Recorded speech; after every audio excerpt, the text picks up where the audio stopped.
Welcome back to Fast Hit Performance then, and today we have a fantastic guy coming in, and I've been kicking and screaming to drag this guy, and he's finally agreed, which is fantastic for us guys. So I'm not going to talk too much really. What I'm actually going to do is just talk about my spin recovery for 30 seconds, drag him in, and then we're going to hit hard about UK policing currently, which is what a topic to speak about. Crikey. It's amazing that we actually get someone like this to come on the show and just talk openly and honestly and authentically about what is happening with UK policing today. Before we do that, of course, I did say I was going to just talk to you briefly about the course that I'm running. We've got a course at the moment, which is the spin recovery program, guys. So I've got a course currently of 7 men who are running through this. I am building a course for women, but I'm doing that with a woman in the United States who's helping me get that up there. You can see the web page there. So again, it's mindset, motivation, group accountability for men who want to take back control. As I said, there is a course being built for women. I'm open about the price, guys. $18.50. It's half the price of a UK funeral. Spend that money on me, not the funeral. We talked about this before, all right? Sort yourselves out. A lot of content in there, guys. It's based around aviation material, Japanese philosophy, Buddhism, Stoicism. 12 weeks online. Okay, there is a meetup halfway through when we get out of this whole, pandemic and everything we're in. But if you are interested in that, Tim at Fast Hit Performance, or head over there. Don't join the program straight away because I've got to fit you in and put you in a course. All right, guys. So give it some time. It's one of those things. Let me help you out here if you need it. Now, let me bring him in. So we're looking at Festus Akinbusoye. He is a candidate for the police and crime commissioner for Bedfordshire. This man has a business employing 50 people. Okay, he's a father of 4 boys. Okay, he's a great man. He does a lot of charity work as well, and he wants to go into helping out UK policing. I'm going to drag him in here now and try and talk to him a little bit about that. So let me welcome into the stream, Festus. Now, Festus, before you do, I knew you could do it. I was going to say to people, yeah, you love this. I know you do. But I was going to say to people, there are some guests who sit there and don't do anything. All right.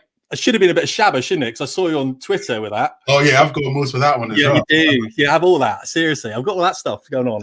Brilliant. Oh, no, is that a hair thing? Is that a hair joke, was it? Is that well, I've got, oh, yeah, it's because come on. We're starting too harsh, man. Come on. Straight away, bad, isn't it? I'm losing it, though, Festus. Honestly, I'm going to have to get some of that special shampoo. You're losing it. What am I supposed to say?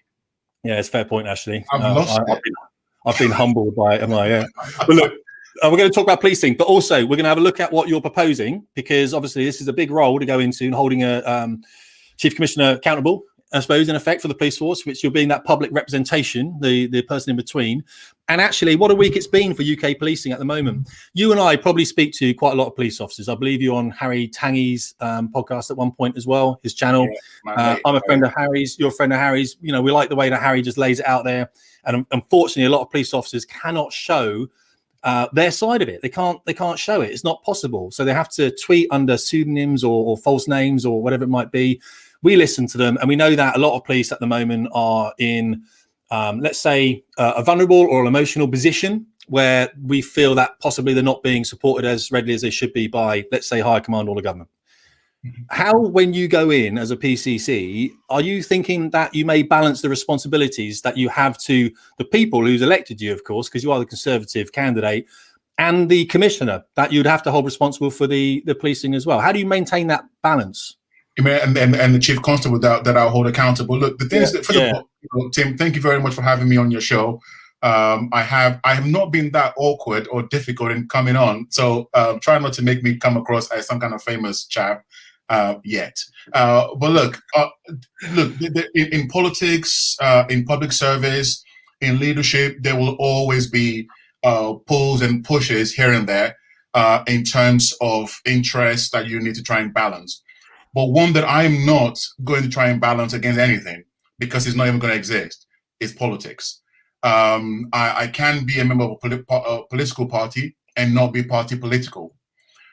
Because as a police and crime commissioner, what I want to do is to represent all of my residents, where they are Labour, Lib Dem, UK, Brexit Party, or even the EDL. I don't care who you are. My job is to ensure that we are delivering an outstanding level of police service to all of our residents. And my job is to ensure that our police officers have everything that they need, literally everything that they need, both moral support, both resource, physical support, and any other support that they need to be able to deliver that for our residents. So for me, there is no interest to try and balance in terms of politics, because I can be a member of a political party and not be party political in a public office. Yeah, you can. I get that. I get that. Now, here's one of the issues that we get with policing that I hear a lot is the amount of like paperwork the police officers have to do. Okay, so I know, and we've spoken about this already. Now, of course, there has been a change to the rules of disclosure where the court seems to want a lot of material before an actual sort of charge has been brought, and this can add a lot of, like, maybe 2 weeks if you go to Crown Court, maybe 8 weeks for a magistrate course. And that's a police officer sitting at a desk having to sort of take out all names and everything else. It's a lot of policing, and there's no help from them at all. And of course, surely we want to have these police on the streets where they're representing their community and they're visible. How do you kind of broach those subjects with a chief constable? I mean, how do you sort of sit there and go, look, what are we going to do at that higher level to help your officers be on the streets where they're helping people and not stuck behind on, by the way, dealing with paperwork that may still be thrown out?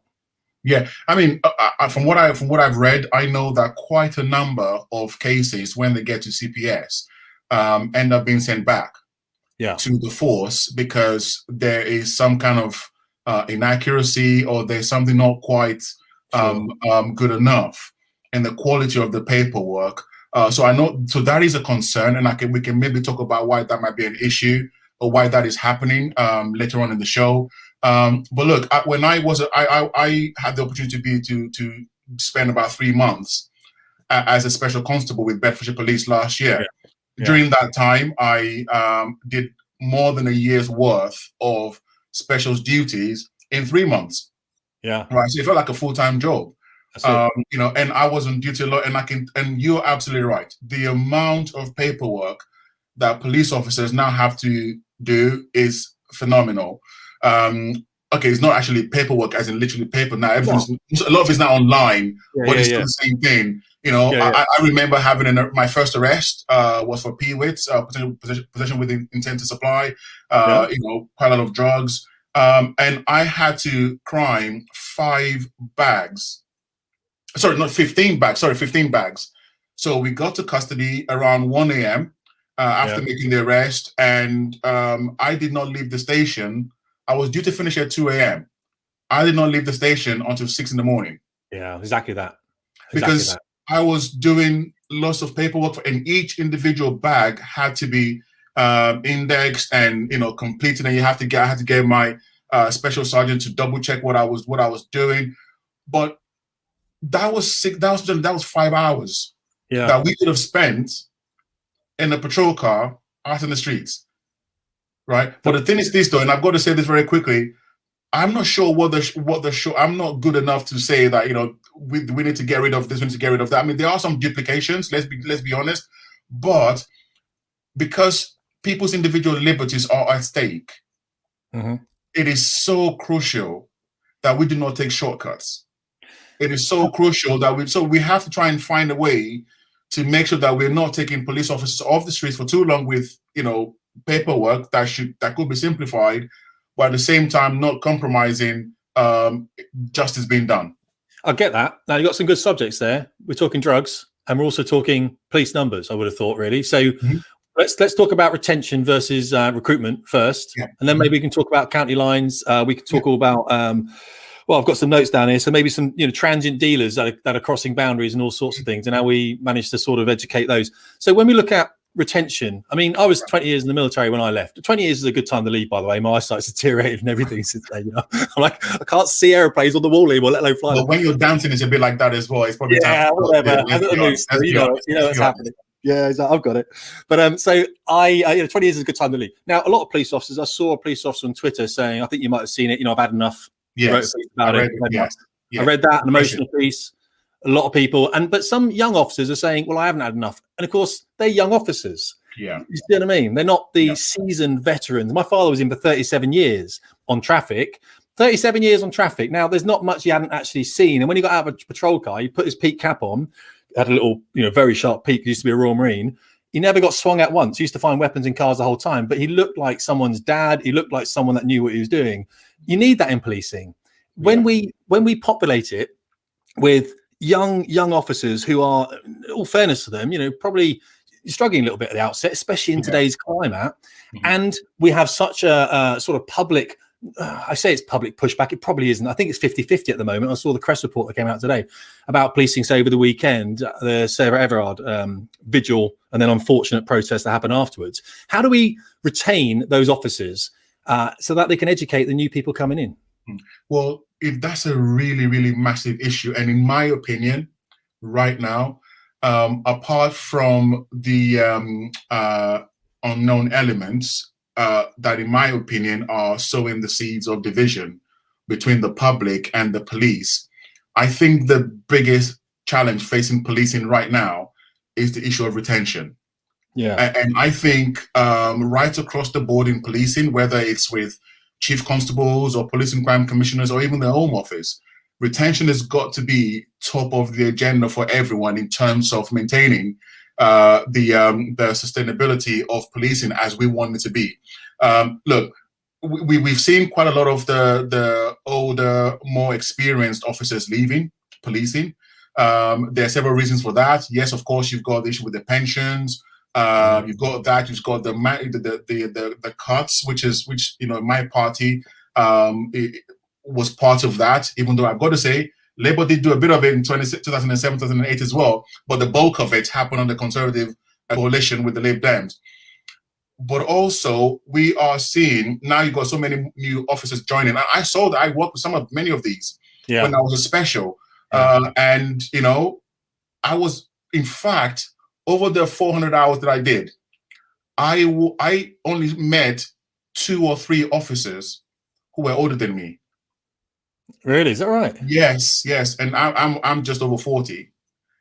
I know I don't look it. I don't look it. 27. I don't look it. I'm looking about 31 and a half. Yeah, but I was in the I've never met any other officer that was older than me. Most of them were much younger. But but I see an opportunity here as well, because society is changing, right? Society is changing, and whether we like it or not, policing has to change as well. But regardless, we need the experienced officers to stick around and support the newer officers who are coming in. But if you look at it now, very few people in any profession, though, let's be quite frank, stick around for 10, 20, 30 years now. It doesn't happen. Yeah. No. So on average now, you're looking at about 7 to 10 years, roughly, before people then make a career change. But we're not even getting officers lasting that long. No. Now, as new recruits. So if you look at the retention rate of new recruits, it's probably, for every 5, you're probably losing 2 or 3 in the first 5 years. That is not good. So even though we've got more officers coming in, we've got, with the uplift, the amount that we're losing at the bottom end it's not it's a concern. It's a concern. I've got a quote here for that. It's just seen as a job now. Uni kids to join with no life experience is not a profession anymore. That you'll be into retirement. They're treated like rubbish from the top. Well, there is that perception, and I'm not necessarily going against. I speak to a lot of police officers who would like more support from the top. But we said the same thing in the military as well. We'd like more support from the top. One of the issues we've got, I think, is speaking truth to power as well. Is actually getting the chief constables to understand what's happening at the street level and getting that through the ranks up to them. And that was certainly something in the military we had a problem with. Don't get me wrong. Yes. But yeah, as Harry said. But one of the things that I definitely would want to do if I'm elected as the Police and Crime Commissioner in May, is to really hold the chief constable accountable for what is being done to look after our officers and to retain them. Because for me, it just makes financial sense in every way, but also not just in terms of money, but in terms of community safety. Because if you have an officer who's been in a force for about 5, 6, 10 years, okay, they know the area very well. In fact, one of my last patrols before I stood as a special, I worked with an officer who had been in the force for about 20 years. No word of a lie. This guy never asked me to get on my phone to sat nav to a location for any job. He knew. So you knew the area, yeah. He knew everywhere. As soon as the job came up on VA, boom, we're going off there.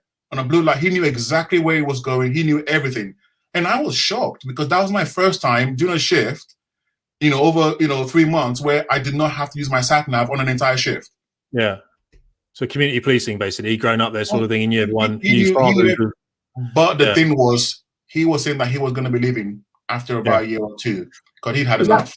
Because he'd had enough. Okay, so okay, and I get that. So we'll get burnt out. Now, this is the other thing as well that we were talking about in the Air Force for a long time is same thing happens in the service. You know, is there a way? What I did is I put my hand up and said, "Can I have a desk job?" Because these things are just kind of grating on me a little bit. You know what I mean? Because it's just constant. Took a 3-year desk job, that kind of stuff. You know what I mean? And then one of those things. Is there a way that we can get these police officers who are burning out at that front end? We can give them some kind of sabbatical where I know they can take a more of a less frontline route, and I know there's mental health services there as well. I'm not overly convinced about the validity or value of those mental health services, to be fair. A lot of it, I'll tell you what, Festus, a lot of it was the police club up top that's been shut now, where you used to finish a shift, go for a beer or two, lads, whatever it might be, and then you go home. But we can't do that anymore, of course. So those...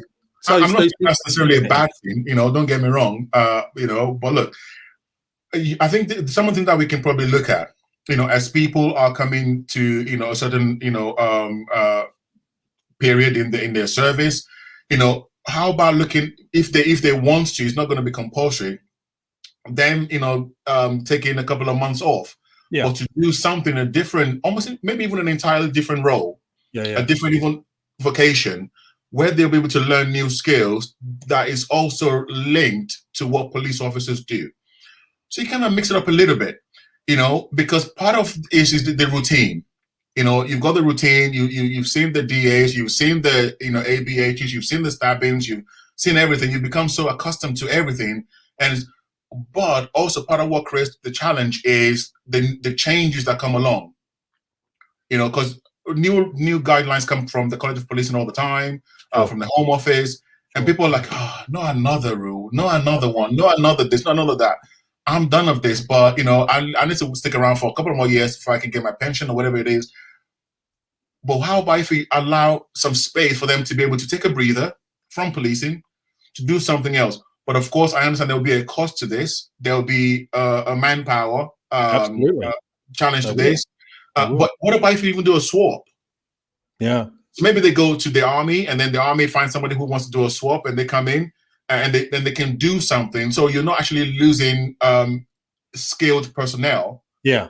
As such, they might not be trained as a police officer. We just try to be. I think we just have to try to be a little bit imaginative.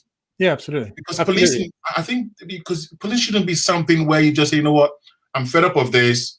I don't want to have to do with it anymore because I don't feel valued. I don't feel like I'm getting anything more out of this.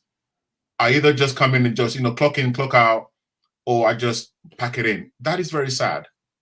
Yeah, well, I mean, family, I've got family members in the police right now, and I understand what comes out from them. And we just listen, don't we? We can hear police officers talking now, and they're saying, look, the whole thing at the weekend, unfortunately, I mean, there needs to be some way that we can have that honest conversation about policing. It's like, this is what we're seeing from our side, so let's, I mean, I don't want to bring Sarah up again. I think it's wrong to be doing that and associating it with that kind of protest, but we need someone honest to come out and actually say, this is what actually happened here from the police's side. Mm-hmm. And then, what would you do? Because whenever I look at any of the names of someone talking about, ACAB or, whatever it might be, whenever I look at any of these kind of protesters, they've always got things in their bio where you're like, oh, I get what you do. You're like a professional protester here.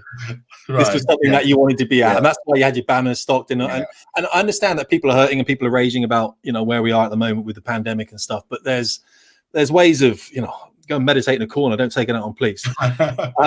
But look, we've only got limited time, and I really want to ask you some questions because whilst I've got you here, and I know that some people are going to want to hear these. So I was going to talk to you a little bit about how you feel about stop and search, especially of IC3s, especially IC3 males.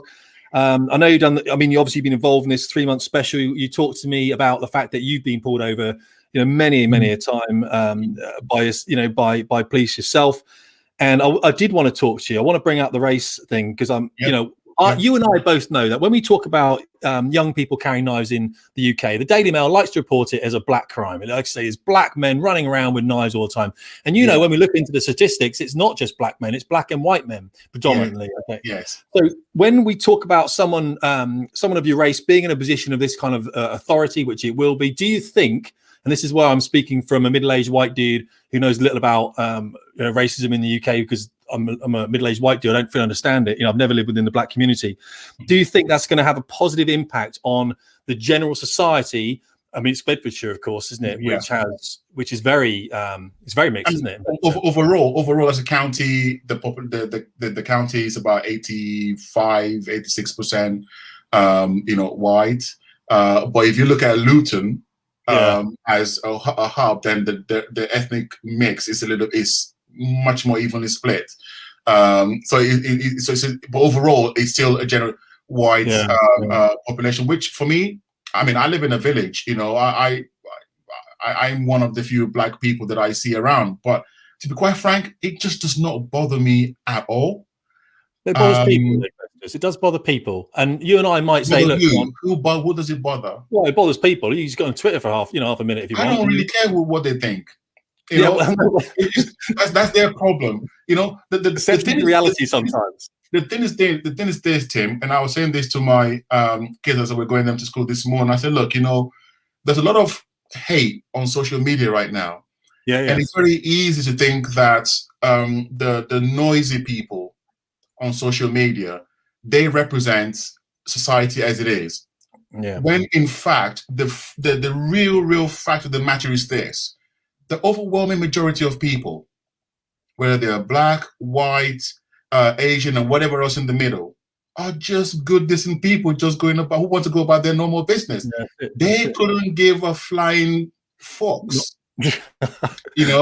about the color of your skin, or how much hair you've got, or what your religion is, or what social class you belong to. People have got too many problems of their own to really worry about yours.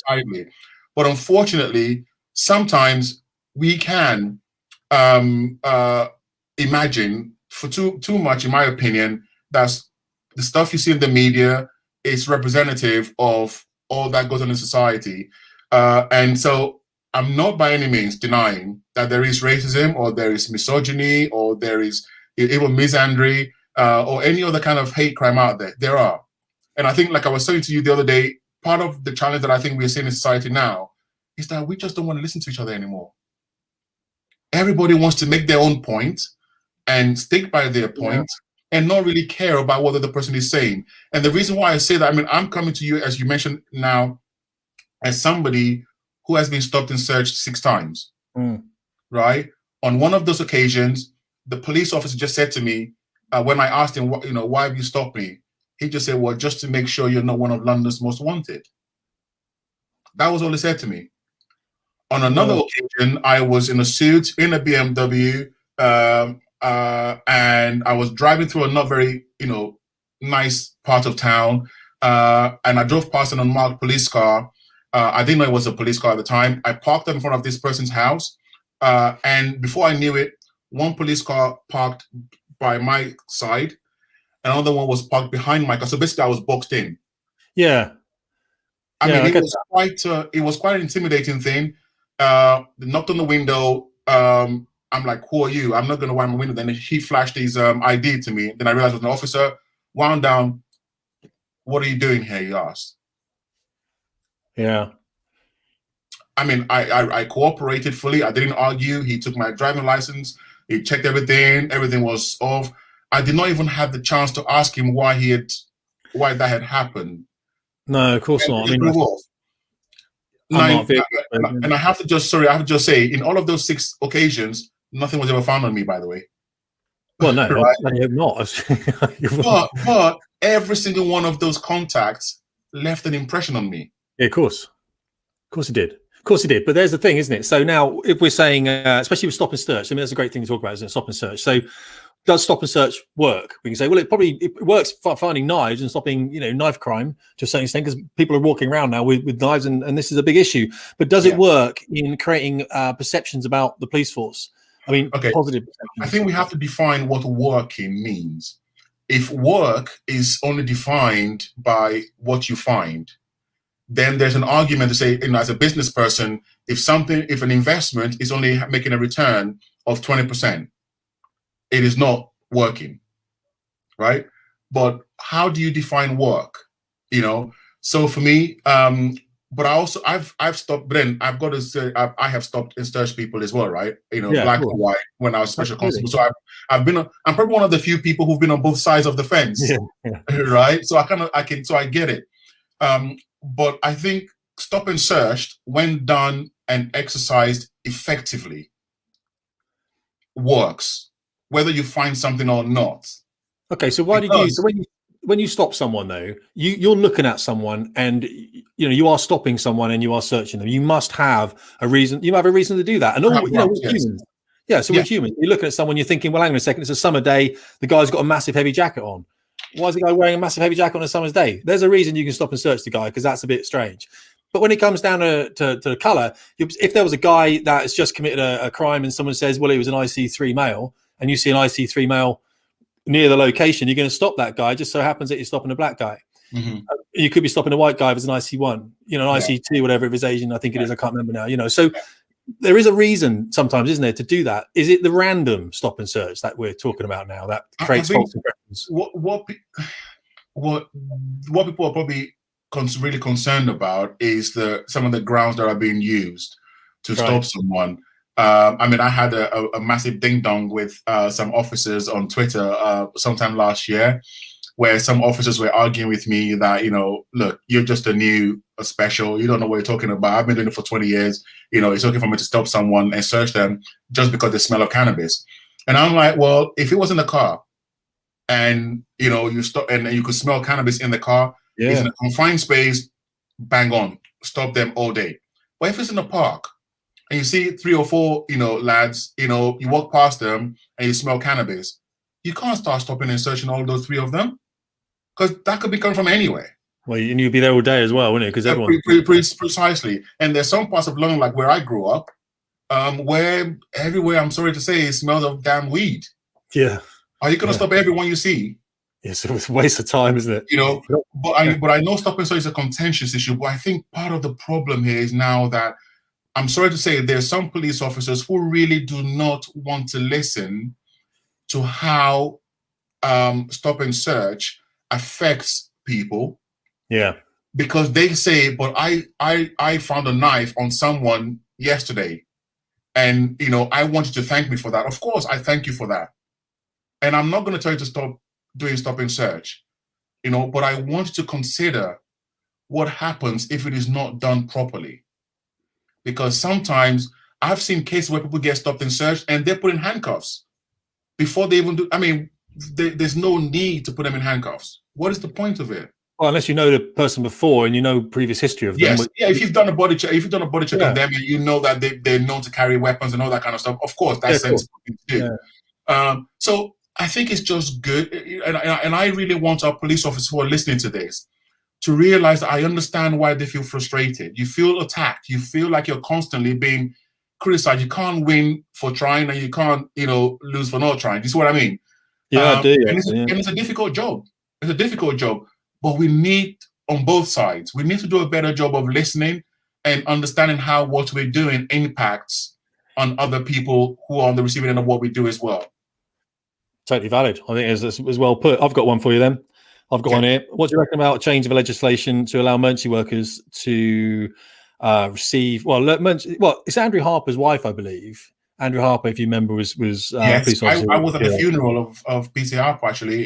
I was there. I was right behind the Home Secretary actually. Really? Okay. Well, I think it's his wife. It was one of the most somber experiences of my life. Oh, I can imagine. Horrific. I mean, the whole thing, absolutely horrific. And I think his wife is pushing for a change of legislation to say that an assault on emergency workers should have a higher penalty to an assault on members of the public, which, I've spoken to police officers that were like saying, hang on a second, I am a police officer. I am a member of the public, but I carry a warrant card. So I'm a bit split on this one, you know what I mean? And I don't know. My position has always been, even though I welcome the Home Secretary's doubling of the sentence that are given out to anyone who assaults a police officer and also an emergency service worker, I want to see a mandatory minimum sentence. So, okay. Which is different. Yeah, of course it is, yeah.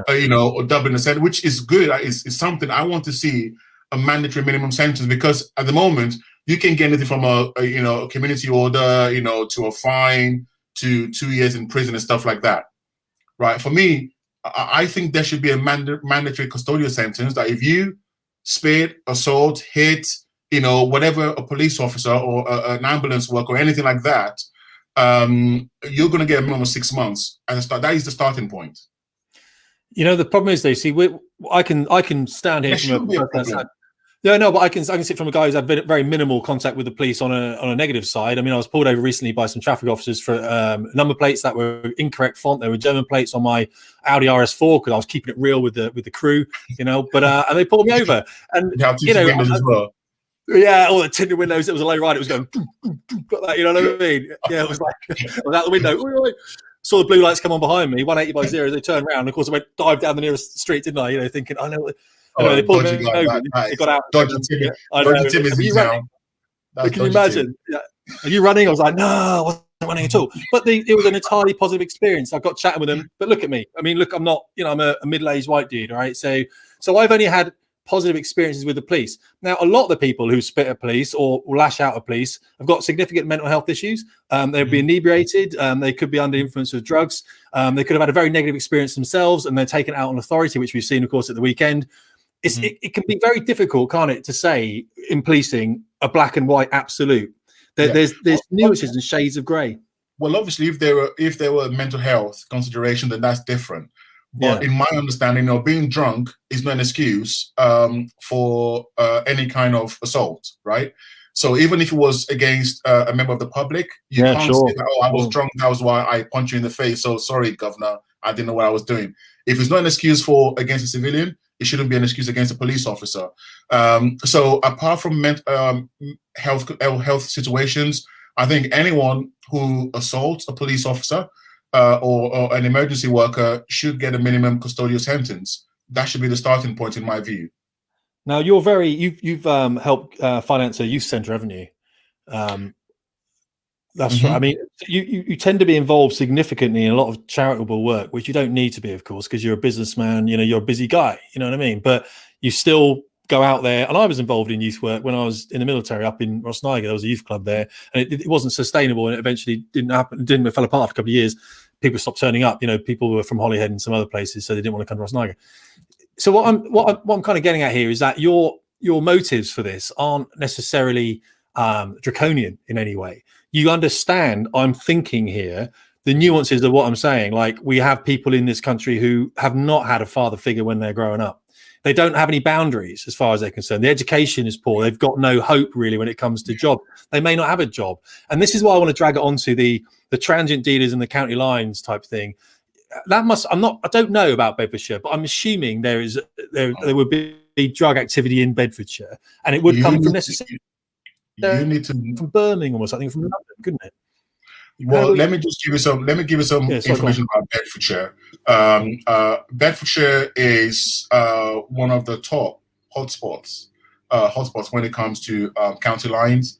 We are now a net exporter of county lines to other parts of the country, whereas up until a couple of years ago, we used to receive county lines from London, Birmingham, Manchester, and so on and so forth.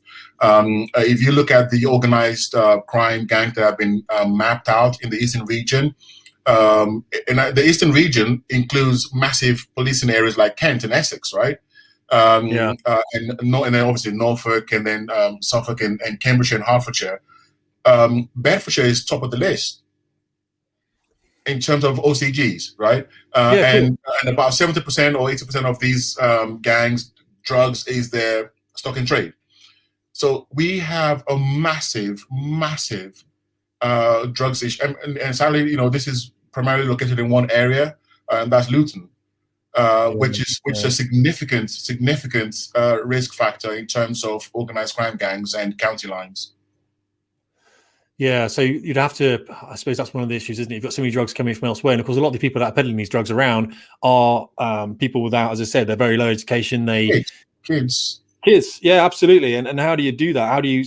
So what I'm saying is, it's all good picking these people off the street, isn't it? But it doesn't start there. It starts before they even get on the street. And go on. So the police need to do the enforcement. Let's be honest. I've mentored young offenders in prison, and some of these kids, one of them actually told me a couple of years ago when I think it was at the prison in the youth corrections facility in Milton Keynes, Oak Hill. And he said, look, if I wasn't in prison, I would be dead by now. Yeah, sure. So for their own safety, the only safe place for them, which is sad reality, was inside, right? But there were some other boys that I got chatting with during the session, and I was like, you shouldn't really be here. You know, you're smart, you give very great eye contact, you engage very well. How did you end up in here? And you hear the same pattern repeated over and over again. Mom, single mom, dad was quite abusive to mom. So the boy witnessed a lot of domestic abuse growing up. And he got really, really battered. Really battered. And mom tried the best she could. You know, mom had 2 or 3 jobs that she was trying to hold down. And so she was out, in and out all the time. Then mom got another partner who was just as abusive as his dad, that he was estranged from. And so the only safe space that he had was with a group of lads who happened to be involved in gangs. This is family, isn't it? They never hit him. You know, they got him presents. They recognized his birthdays. And before you knew it, he was moving stuff for them. And then stuff got nicked off him by one of his mates. So he got a gun to go and rob the drugs back off the mate who robbed him. Yeah. And he ended up in prison. Right? So you have this, so we have to do the enforcement side, but I am a big believer in the early intervention side of this. We need to be getting to these kids before the gangs get to them. You know, yes, schools are important, but we need to look at the early signs. When a young man is missing, mostly young boys, I'm afraid, but girls are also being dragged into this, you know, Tim, as you probably know. We need to start looking at when a kid is missing school, what is going on? If they're markers that should be giving us red flags, what are we doing about it? So those kind of early intervention things, I think, are absolutely essential. We're looking at childhood trauma as well. That is a massive, massive issue. But another thing that I really want to focus on, if I'm successful as the PCC, the election in May, is the demand side.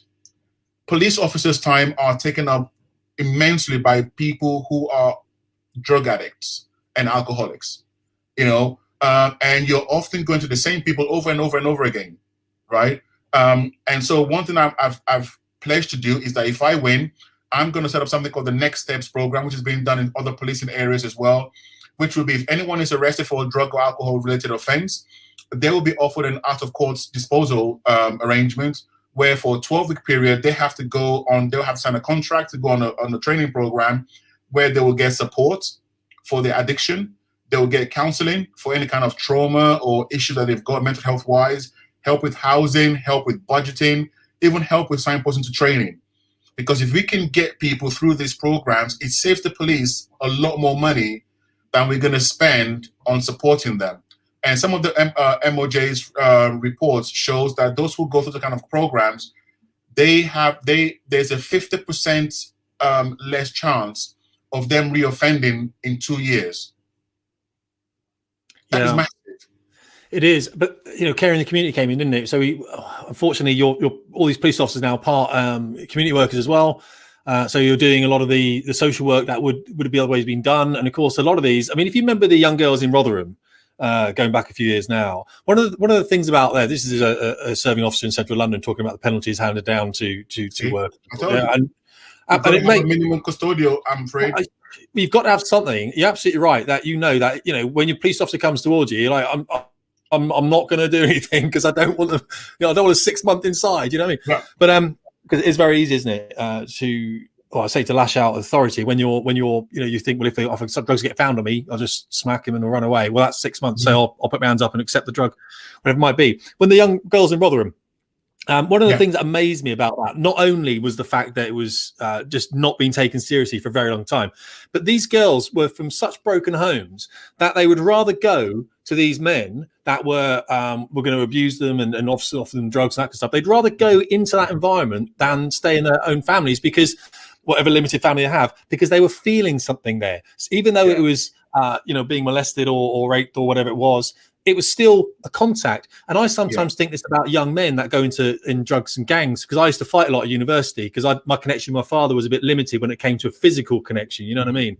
It wasn't like hugs and stuff. It was a bit like, yes, join the military. I was in the military. And he was like, oh my God.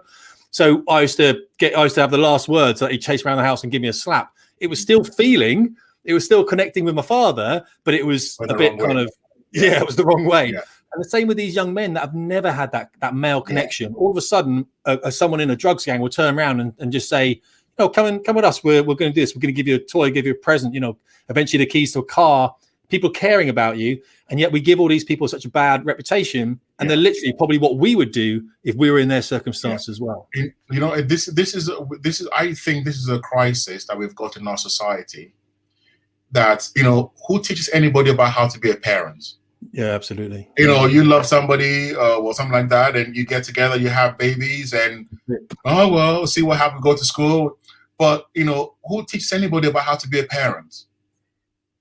You know, but what we are seeing, what police officers are invariably picking up the pieces of, day in, day out, are the consequences of failure of society overall.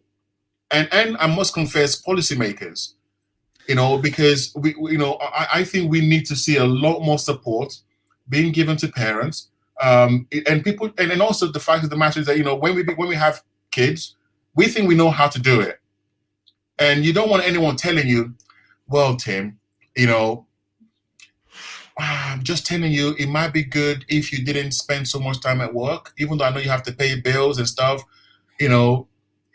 Young Johnny actually needs to see you at his football matches once in a while.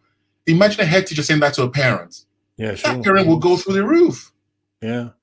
You know, but this is some of the issues that we're facing in society today. And unfortunately, policing is having to pick up the piece of this on a day-to-day basis as social workers, as, you know, teachers and mental health, you know, practitioners, as police officers, and even as parents in some cases.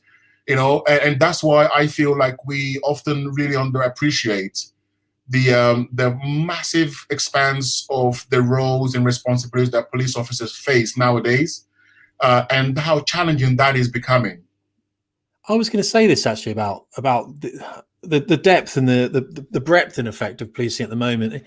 It seems like when this was a bomber, right? So it dropped bombs, didn't do air to air, just dropped bombs. You know, I was all right with that. I could deal with that. This thing, we started teaching not only the bombing, but also the air to air, the close air support, electronic warfare, and everything else. And it became very much task saturated. I'm doing everything now. When we're teaching this, everything. There's a lot to remember. It becomes very, you know what I mean? For a police officer, it must be exactly the same. They must be like going to, you know, one thing like one day and another thing, and all this kind of thing gets filed in, and it must be overloaded. And for you, as a PCC, surely you've got to deal with all that and more. How are you going to manage to do that? One of the things that I really want to try and do is to work with the chief constable and see how we can how we can support our frontline officers so that they do what police officers are really meant to do, which is to safeguard and catch criminals. But a lot of the other community stuff, you know, are there resources that we can put in place? Are there specialists that we can put in place who can do this instead? Now, I understand that resources will always be an issue, and the nature of society is changing. That police officers are now having to do more than be police officers. I mean, my twin sister, she's a teacher, you know, and she'll tell me, you know, Festus, sometimes I don't even know if I'm a teacher anymore. I feel like I'm a psychologist. Yeah, absolutely. Yeah. You know, so I don't feel like, and I feel like I'm an administrator, you know, or social worker. So teachers and police officers often find themselves in this situation. But this is the nature of the society that we're in. Policing is changing as a result. But if I'm successful as a candidate in May, I want to do whatever I can to lighten the load on our police officers so they can focus much more on doing what police officers really should be doing. Yeah, I think enforcement is like the last in the line. If you think about traffic law, so road deaths. I mean, road deaths I think is the highest cause of death in the UK, isn't it? After I think maybe heart attacks or whatever it is. But I'm not seeing any concentration on that in what you're proposing. But then again, there's so much other stuff you can't put everything in there, can you? But it's an educate, engineer, and enforce, isn't it? With road policing, I've got it down here. Educate, engineer, and enforce. So we try and educate first. You know, speeding's dangerous. Okay, you're not listening to us. Odd speed camera pops up. Maybe some speed hump. And then the second one is your speeding gun. By the time you get to the little speeding gun, you know you've missed the other two steps. Yeah. Maybe, you know, is that something we're looking at for other parts of policing as well? I mean, Oh, absolutely. So things like, you know, because I've done all these things before. You know, when I was working in Parliament with members with MPs and stuff like that. You know, being able to engage with people as an ordinary guy, you know, as a parent of teenagers myself, there is something that connects there. You know, one of my kids in our village, he's been approached, you know, by someone thinking he was a drug dealer. Oh, really? Yeah. He's had that. You know, he has friends who deal drugs. We talk about this all the time.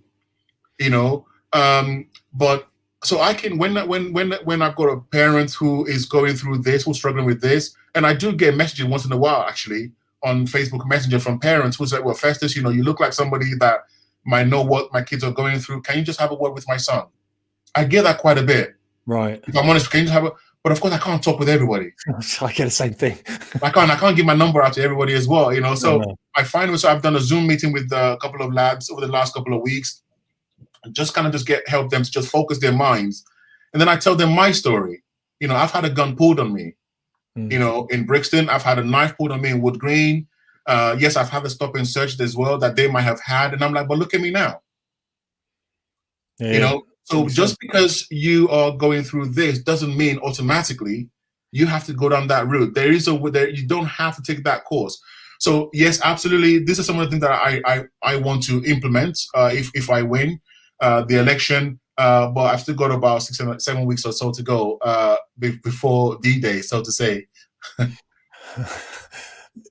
One of the things that's come in actually, and I've been reading about is how policing. I wrote an essay about reacting and not responding, because in this airplane, in the airplanes we fly, you know, if you react, you tend to kill you. But if you take on what's happening, you tend to respond to it. Then, you know, you might not press that button. You might leave that engine alone for a little bit and just see what it is cooking itself and throwing compressor braze down into the turbine. But if you react, it's a really bad thing to do in flying. And it seems with British policing at the moment, the resources are so limited. Let's say a lot of the policing is reactive, and it's not. The same with NHS, isn't it? We don't prevent people getting ill. We just try and cure them when they get ill. No. I mean, one of the things with Boris Johnson, I felt that we really could have tackled the obesity epidemic with regard to this virus very early on, and I haven't really heard much of him doing that anymore, because he did get it himself, didn't he? You would have thought, you know, he was a bit overweight. How do we get into preventing this happening in the first place, as you're saying, by engaging earlier within communities when we just don't have the resources to do it at all? Well, the resources are coming in now. I think a lot of these were stripped since the financial crisis of 2007, right through 2005. And what we're doing now is playing catch up. You know, the cash investment in policing has been going up year on year now, I think since 2015, 2016 overall. But the demand has not fallen, it's increased. And so what we're doing now is trying to catch up. But I'm glad to see now the government introducing the violence reduction units across the country in many areas, which kind of takes a public health approach like they have in Scotland. Here in Bedfordshire, we've got one, which I think is a fantastic one, because it's not led by the police. It's led by a civilian who's running this our violence and exploitation reduction unit. And it's good to see that the government is remaining committed to funding these for the third year in a row. So you have some kind of consistency in there. And they are doing a remarkable job. They really are doing a remarkable job. So we're literally just starting something that they started in Scotland about 10 years ago, right? So I think it's good, and we're seeing some successes. You know, we've seen some good practitioners come into the field, working with the police, and more important, I've got to give the police credit for this in the way that they are engaging with this process. I think more and more police officers and police chiefs are seeing that prevention is far better than enforcement. It's more cost effective, and it supports, it helps to build community support in the long term more than just enforcement, because we cannot arrest our way out of this epidemic that we find ourselves in. We just can't.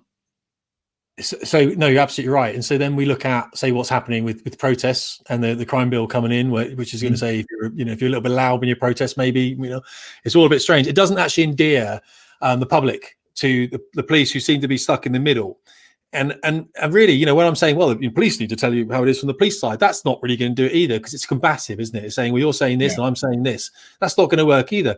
So how do we kind of unify that? Look, there's always going to be angry people. We understand that. But I'm not talking about the criminals who are never going to, you know, appreciate how difficult it is to be a police officer.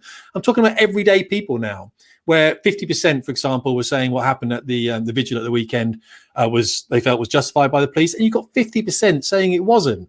I mean, it's an incredible number when you think about it. I think we need. I really want to see policing do a much better job in how it communicates with the public. Right? I've always said this: if we can explain the whys of what we do to people, more people. I think the British public are quite reasonable. I mean, there are always those people that no matter what you say, it doesn't matter. They don't care. They're going to shout OTABs all day. But I think the police needs to do a much better job in being almost preemptive in some cases, rather than just waiting until times when things kick off, you know, to then start to explain things, but then it's too late. I think we need to be doing a far better job in explaining to people why we do things, how we're going to do it, and when we do it, before the incident happens. So people know that if you do this and this, under the circumstances, it is very likely that, for example, you might go in handcuffs, right? Sure. So explaining those kind of things to people before the event is a lot better than, oh, well, we put you in handcuffs because of this and this and this. Yeah, absolutely. Okay, you're not be arrested now, but that's why, by then it's too late. Yeah, of course. Yeah, I understand. And I think so. It's about that kind of, preemptive style of communication than a reactive one. You know, I get that. More of that, because society has changed. Social media now, it consumes, you know, it takes over everything. You know, it does. By the time you get the chance to put out your press statement and all that kind of stuff, the video's already been seen 300,000 times. You've lost. Game over. Now, I don't know whether police are allowed to openly tweet and things under their own names. I don't know whether that's a thing, whether that's encouraged at all. Different forces have different policies on that. Yeah. People forget about constabularies, don't they? People think the police is the police. It's not. It's made up of constabularies, of course. And as you say, constabularies are different. Because in the military, of course, we weren't allowed to publicly do that. And of course, there is a right to have a public persona. But one of the things that's happening in the military right now is they're clamping down on memes, you know, where people put out these things about the hierarchy. And my argument is, don't clamp down on the memes. Go and sort the problems out, and then you won't get these memes for people. You know, it's not difficult, is it really? Let's be honest. But the hierarchy gets delicate when they don't understand social media. Maybe But what I did say to you as well when we spoke was that, look, you know, I'm not going to be hard on the senior leadership teams in policing or in the military or anywhere else. We are all trying to figure this damn new world out. You know, some people had their own views about, Commissioner Dick and how she handled things in London. Others have had about other areas and say, well, the senior leadership thing, they don't do that. You know, in the same way that police officers, you know, on the streets are trying to figure out how to navigate this crazy new world we're all finding ourselves that is social media driven, I'm sure they are trying to do the same thing as well. Yeah. But, you know, it's amazing what happens when people genuinely take the time to listen to each other, regardless of their ranks, regardless of who you are. You know, when people sit down and talk, it's amazing what happens. And I'm not sure entirely how much that happens in policing between, you know, the senior leadership and the rank and file, you know, frontline officers or even police staff, you know, who are in the control rooms. And I wish more, and I hope more of that would happen, because this kind of divide. So now you've got the frontline officer, for example. So I wanted to say this: you've got the frontline officers who feel they're being attacked by the people on the streets, or feel they don't have the backing of the senior officers. Yeah. What do you do then? Well, that's it. You know, they don't. So you got to. But how do you get them in there? Because one of the things we found is that you wouldn't take time off the jets and everything because you couldn't. You feel like, well, I'm not going to move away from it because they're not. You know, you're invaluable. Now these officers the same way. I can understand like a chief constable sort of thing saying, well, okay, we'll get together at 4:00 tomorrow afternoon and we'll sit down and we'll discuss this for an hour. Yeah. These guys haven't got an hour. You know, as you know, they're going to be putting an hour overtime. No. You've got to. At the end of the day, you've got to decide. The people you need to do your job are the police officers, period. They're the ones you need to do the job. You, as a leader, you find a way to make things happen. Period. That is it. Well, you keep and I know there's some, I've seen the way that's one or two chief constables engage with members of the public on social media, which I think is quite hilarious in some cases. They pull no punches basically, and they're quite open. They're quite engaging, and they can be quite robust sometimes.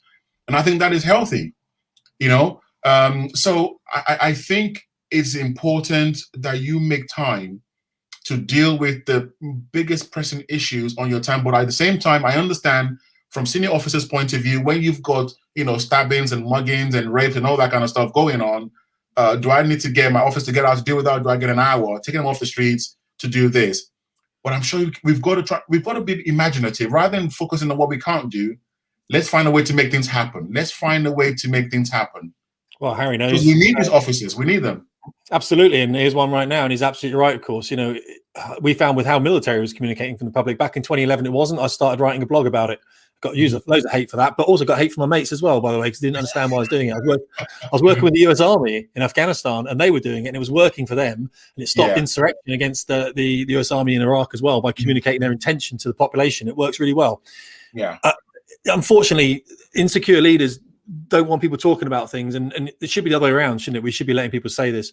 Yeah. I think Harry's absolutely right. It's when Cressida Dick says something on TV, and I think actually she's been reasonably genuine, it comes across as very authentic in the last week. But a lot of the times that's not happened. It comes across as very script bound and reading what they want to say and this kind of stuff. And as Harry's saying, be real. Again, I say that, look, you wait until you have you're wearing the shoes and see how far you can walk in it, right? I'm not saying, the Commissioner for London, I'm not saying whether she did right or wrong or anything like that. I just try to understand from a leadership point of view, in my opinion, how would I do things, and is it going to be a learning experience? Chances are it always will.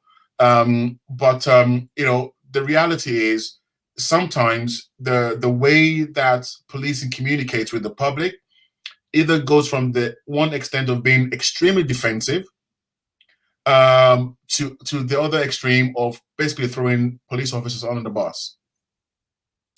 I get that. And then you can't please anyone. You take off your frontline officers when you throw them under the bus. Or you make the public even more angry at you because you're coming across as defensive, But I see Andrew's just written something here. Can you see that? The one I put on the screen, I think. Yes. Yeah, and I get this, and don't get me wrong, we felt very similar. I mean, seniors. This is one thing I learned in the military. Seniors are doing senior stuff as well. I mean, they really are. But when they do come in, they sit down with you in the crew and whatever before, after a trip, whatever, or you fly. We used to fly with our seniors as well. And I wonder whether seniors go out sometimes with response, whatever, and kind of experience these things. There's one here. You talked about the work you're doing with the chief constable. Will you also be taking time to keep in touch with the PCs and DCs on the front line? Can you do that? Can you go and sit actually, just so you know, great question, Lucia. I've said to the police force, I've said to the current Police and Crime Commissioner who's stepping down, and I've said to the Chief Executive Office as well that God willing, if I win in May, I will probably almost be like a special constable again, because I'm going to be having ride-alongs at least probably every week or every fortnight, because it's important that because part of the job of a Police and Crime Commissioner is to deliver an efficient police force, even though the operational control of the force is entirely down to the chief constable, and that quite rightly is the case. I'm not a police officer. I did it just for about 3 months, and I got a great insight, but I can't compare that whatsoever to what the chief constable and his senior team have.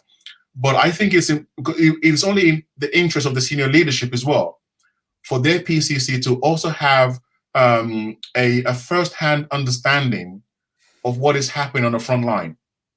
Right, so I would be doing the ride-alongs. I will be walking and meeting with the detective constables and the PCs.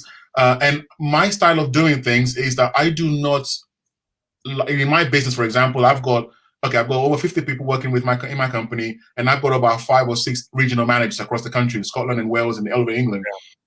I have the relation with my middle managers, but I absolutely insist on having a relationship with my employees as well.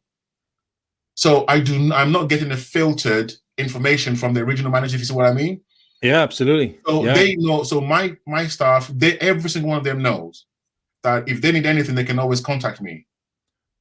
But of course, I will always say to them, have you been in touch with this person first of all? And then they might say, well, yes, I have, but he ignored me. Yeah. In which case, I'll go back to that guy and say, look, you know what? This person has been in touch with you. Are you aware of this? Can you deal with that, please? Oh, yeah. But so at least they know that I'm in the mix of things. Now, I'm not claiming that I'm going to be able to do the same thing within Bedfordshire Police, because I've got to understand that there's a hierarchy, there's a chain of command there. But to answer the question very briefly, Lucia, absolutely, I will be engaging with the PCs and the DCs, not just the senior management only. Yeah, that's brilliant. So I'm just going to wrap this. Here we go. That's one of the good things here, isn't it? The first Sea Lord told him you piss off 1% of the people 100% of the time. That's true. I remember when I was a naval officer, I went to Dartmouth here. If you don't have the boat that's manking, people need to be upset on a boat. The boat's quiet, the ship's quiet or something, then there's something going wrong. People need to be, this is rubbish, should be at sea too long. It's all that kind of stuff. You know what I mean? So you need a bit of that. Here we go, Festus. If you do the ride-alongs, you'll be a breath of fresh air. There you go. So you're already winning support. Lad. You've got some good guys. Brilliant. Absolutely. So we've had some good things here. I'm just going to show you where people can find you really quickly, because I think it's important, because you've got a great website and you've obviously had someone that's done that for you. I won't keep your time because I know how busy you are, but this is your site here, isn't it? This is where people can jump in and have a look at what you do. Handsome young man over there. That's me at the NHS volunteer vaccination centre. Yeah, I saw that actually. Yeah, freezing snow. There should be a picture of me in uniform there somewhere. There was, I think, at the very. I'm going back through now. I'm no boxer, by the way. Well, you do a lot for all the charities, don't you? Oh, there you go. Some pictures. So going back the other way. I think everyone should see that. I think it's just cute, me in the police uniform, But anyway, just kidding. Have you kept that? Have you just kind of put that on occasionally? It's still there. It should be there. It should be there. Keep going. There it is. Yay! There we are. Very good. Is that what it is? Isn't it? My mate Boris. Yeah, your mate Boris. Yeah, you and Boris go back a long way. Absolutely. Look, brilliant. I don't want to keep you, but look, thank you for coming on. And obviously, when you are selected and they say yes, please come and run as PCC, and you are PCC for Bedfordshire, then come back on and tell everyone about the amazing things we're doing. I'll give you a year. How's that sound? Give me 3 months, man. 3 months. There it is. I'll be phoning you up. I'll be like, Festus, we're buddies. I'll be like, Festus. I said, I'll get Harry on you. Not careful. Oh, that's what we're doing. As long as he keeps that dog away, because that dog was vicious. That little dog was a vicious dog. Well, look, here we go. Thank you for taking the time to do this. I love my job. Proud of what I do. It'll be great to see PCC who's committed. There you go. Brilliant. Frontline officer right there. Okay. Frontline officer right there. So look, that's great. What I'm going to do, I really appreciate it, Festus. I'm going to drop you down into the green room. I'm then going to run the outro, and you can dance to, because you were dancing all the way in. And then I'll let that finish. I'll come back to you in about 30 seconds, and then we'll have a quick chat. I'll let you go for the evening. But I really appreciate it. Thanks so much, Festus. You take care. Yeah. Great guy. So I will get him back. We're going to hold him to account for everything he said here, of course, and we'll be phoning him up. Festus, what's going on? What's going on in Bedfordshire? So that's brilliant. I'm really glad that he's able to come on. Look, guys, you know what happens on Warrior Wednesday, okay? You do know what happens. I know you're making out you don't. We're talking about people that are losing jobs right now, and we don't do that, all right? The men I've got in my groups at the moment do some real hard work. It's just men, and it isn't expensive, of course. I'm not telling you to do that, but I am telling you to invest in the last 2 days of the week, because the bosses don't miss anything on the Mondays. They expect everyone to slow start. But if you power out the week and everything, you stand a really good chance of retaining the kind of employment you're in. Or indeed, if you're going to make some calls to businesses to find a job or something, then do it tomorrow, do it Friday, and just hammer it, all right? It takes dedication and a bit of sacrifice as well. We know that. Dedication and sacrifice. Do the hard work and you get the hard results that you've been after. Who's up for a bit of dancing? You don't realise this. I can see into your living rooms. I can see into your bedrooms. Bit weird. Probably shouldn't use that one. Either way, guys, let's drop it like it's hot. Do you know what's coming? It's going to be, get rid of this. It's going to be the outro. Let's get a dance on. Tim Davies, Fast Hit Performance.